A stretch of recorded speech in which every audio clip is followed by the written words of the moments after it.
July 2014, Lagos, Nigeria. The Ebola outbreak had already ravaged West Africa, claiming thousands of lives.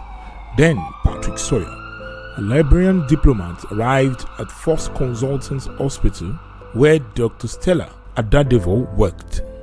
Little did they know he was infected with the deadly virus, Ebola.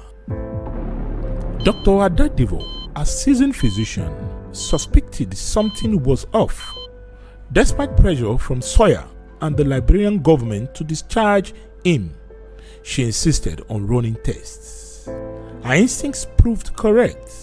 Sawyer had Ebola. As news spread, panic set in.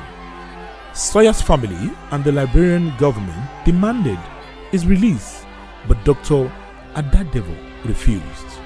She knew the risks, but she also knew her duty to protect her country. Alone, she stood firm against the pressure, her resolve unwavering. Tragically, Dr. Adedavoh contracted Ebola while caring for Sawyer. As she fought for her life, she knew she had saved countless others.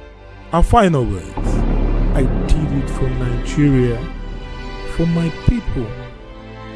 Dr. Stella Adedavoh's courage and sacrifice will never be forgotten.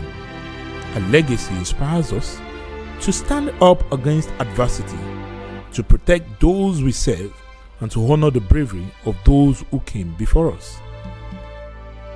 Ebola has symptoms, and then we're being told that there will be severe pain, there will be reddish eye, you have pains in your joints, you have skin rashes, you have redness of eye, so many symptoms like that.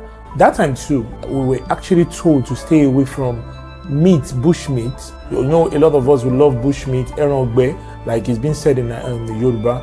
Yeah, we're just traveling by the roadside, you want to buy erongbe or ya or something. So we're being told that all these animals are major carriers of the virus. Also, I know that at that time, Patrick Sawyer, being a diplomat in Liberia, came to Nigeria probably on a mission for something very important. But when he came to Nigeria, and during that time, I think Dr. Adedavoh noticed that this man was actually having some very funny symptoms, and she decided to carry out some tests.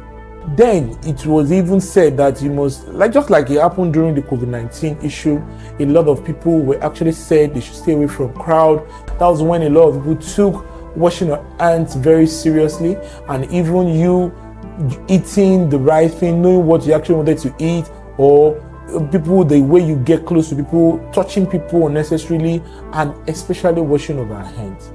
So it was a very pathetic story. Dr. Stella saved a lot of lives. That was a very terrible outbreak, and we can only thank Dr. Stella. Right now, dead, we continue to pray for her. So what I would just say is for us to always stay away from all these kind of funny diseases, ailments. The best we can always do is practice proper hygiene, wash our hands properly, taking our bath regularly, staying away from crowds, and when we notice any funny symptoms, visit the hospital so that to save other members of your family or your friend from contacting any form of diseases or so. Thank you so much.